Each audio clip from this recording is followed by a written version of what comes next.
Okay, so today we are doing a deep dive into what is basically a roadmap for getting everything you want in life. And I'm not talking about small things. I mean the really aspirational stuff. The dream car, the custom house, travel. The whole 9 yards. The whole 9 yards. And most people, they look at that kind of success and just chalk it up to luck. Or, big buzzword now, manifestation. Right. But the source material we're looking at today, it's a self-professed masterclass. It argues really strongly against that, against luck, against just, passive wishing. The claim is that achieving this dream life isn't an accident, it's not serendipity, it is pure, calculated strategy. And that's the core idea we have to start with. The creator of this strategy, she's really explicit about it. This is not generic woo-woo manifestation. No, not at all. It's a practical, step-by-step approach. Yeah. She talks about starting out as a broke Postmates driver and, becoming this famous YouTuber, building this huge, beautiful life. And my favorite detail, she built a Carrie Bradshaw shoe closet. I mean, those examples make it really clear. The results are supposed to be super aspirational, but also very tangible. The whole method is framed as the engine that got her everything from huge jewels and French antiques to what she calls her sky castle. So we're talking about building reality, not just hoping the universe sends you a package. Exactly, it's intentional. So, okay, if it's not magic and it's not luck, where does this strategy actually begin? Let's get into step one. It all starts with something she calls the art of unapologetic wanting. Unapologetic wanting. Okay, so unpacking that a bit. The first big hurdle isn't even about action, it's psychological. It's about knowing exactly what you want, and this is the key. Giving yourself permission to want it without any apology or restraint. And what's so interesting is the reason she gives for why people fail.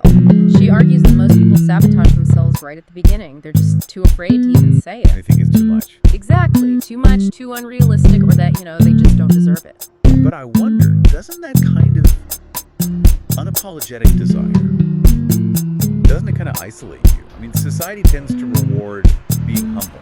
That's a really good point, but in this system, humility is a barrier. She says it so directly.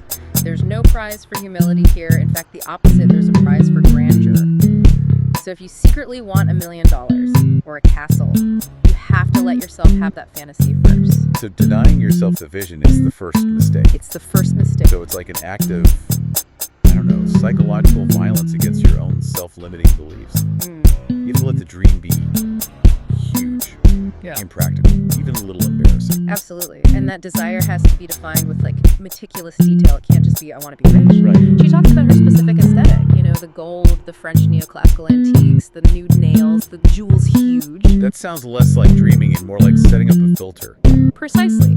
She mentions having dedicated Pinterest boards. And that's the practical side of it. You're defining the aesthetic so clearly that you know what the goal looks like. It becomes a filter for decisions. Does this purchase align with the French neoclassical vision? If not, you discard it. Okay, so let's unpack that transition. Because once you have this, crystal clear, unapologetic vision, the source material takes a really sharp turn.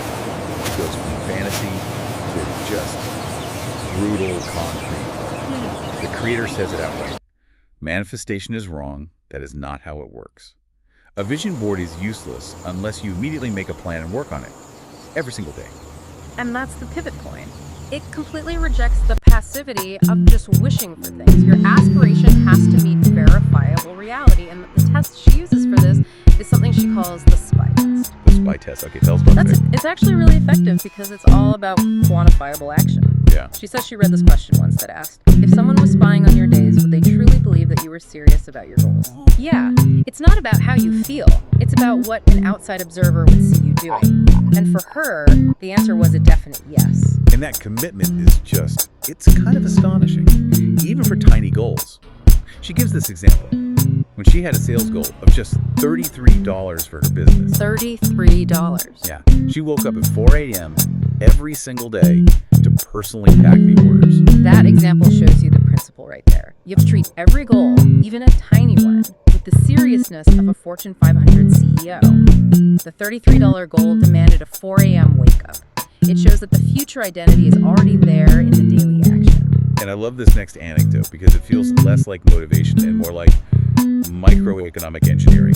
So she was a Postmates driver, broke, and in her words, a shopaholic. And she wanted this expensive pair of shoes. Right, completely out of her price range at the time. But instead of getting overwhelmed by the big price tag, her plan was so simple and kind of genius. She decided she'd just pick up one extra delivery every day. Just one? Just one. And the money from that single delivery went into the shoe fund. And by doing that one small, manageable thing every day, she got the shoes in 2 weeks. This is a $75 pair.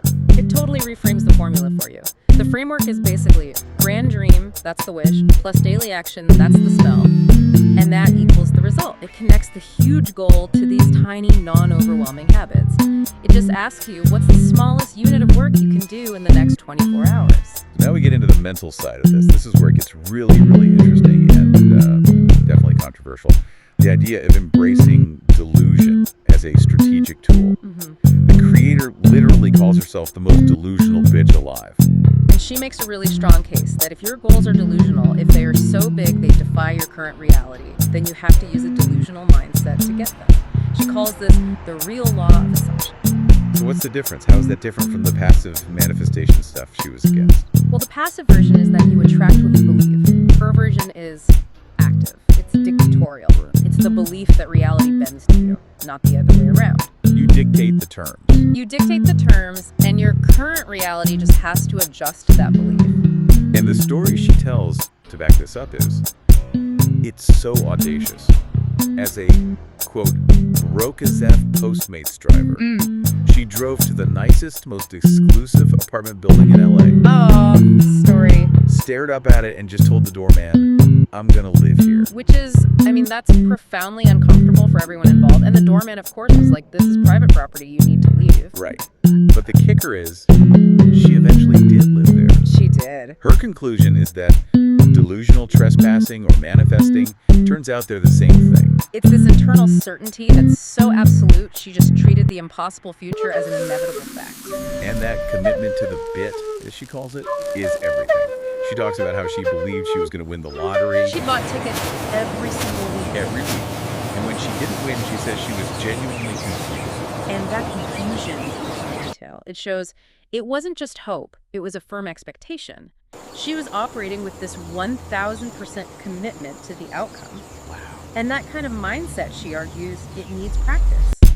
Which leads right into her next tool, fake it till you make it. But taken to an extreme. So you're literally rearranging your current reality to match the future vision. Exactly, you're bridging the gap. Okay, so what were some of these practice methods she used? They're pretty wild. So she'd buy empty luxury boxes, like from Tiffany's or Cartier, and put her cheap fake jewelry inside them. So when she saw the Cartier box on her dresser, even with a $100 ring inside, the vision felt tangible, real. So it's not playing pretend, it's more like psychologically inoculating yourself against your current reality. That is the perfect way to put it. She saw these things, even fake Louis Vuitton bags, not as cheap substitutes, but as practice pieces. You're not pretending, you're practicing. You're practicing the habits and expectations of the life you're building. And the most famous example of this is her legendary marble floors. People said she was insane, but she installed fake marble tiles on her floor and walked on them for years. Just saw them as a placeholder. The intention was everything. She was just waiting. And then one day, she walks into her actual dream home, and there they are, the real marble floors. She recognized them instantly. The practice became reality. But what's so critical here is that you have to be immune to what people think.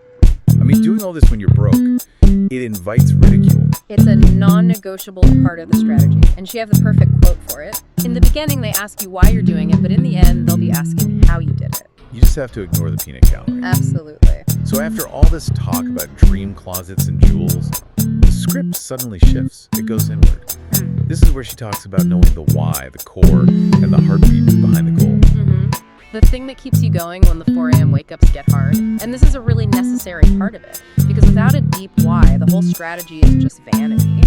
She makes this distinction between what she calls trivial fluff reasons. Like just wanting to be rich. Right, or famous. And the true, deep motivation.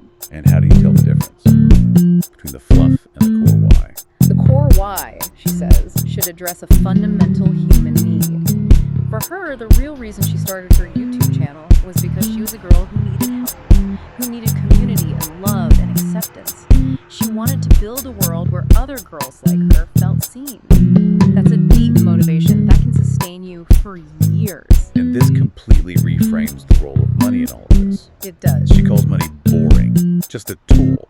She insists it's never the goal. And that's so critical. She tells this story about finally buying a Birkin bag, checking it off her vision board, but the story isn't really about the bag. So the value is in who she had to become to afford it. Precisely. All those things you can buy, the shoes, the jewels, they're just reflections of the discipline and the work it took to earn them. She calls purchasable items the lowest bar on the totem pole of wants. They're just symbols. Just symbols. The highest things are priceless.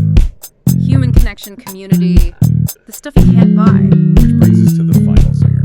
The twist that makes this whole thing feel, well, real. Yeah. After all of this talk about getting everything she wants, she makes this huge admission. She says, nobody ever gets what they want all the time. It's life. It's not perfect. It's the dose of reality you need. So what does this all mean for you listening? The real moral here isn't a promise that everything will be perfect. It's that you can maximize your chances by going for it. You might not get everything, but you can always go after it. She asks that question. What if it doesn't come true? But what if it does? And she also says that success breeds success. So you should look at successful people and take notes, get inspired, not jealous.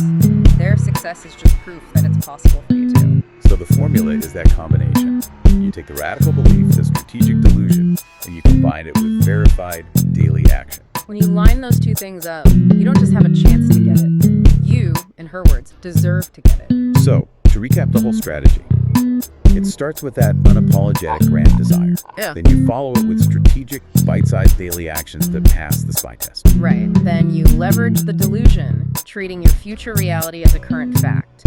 And you practice and prepare until your world rearranges itself to match that vision. Okay, so a final provocative thought for you to chew on here. The creator says success is like baking a cake. You put the ingredients in, you expect a cake. She was genuinely confused when she didn't win the lottery.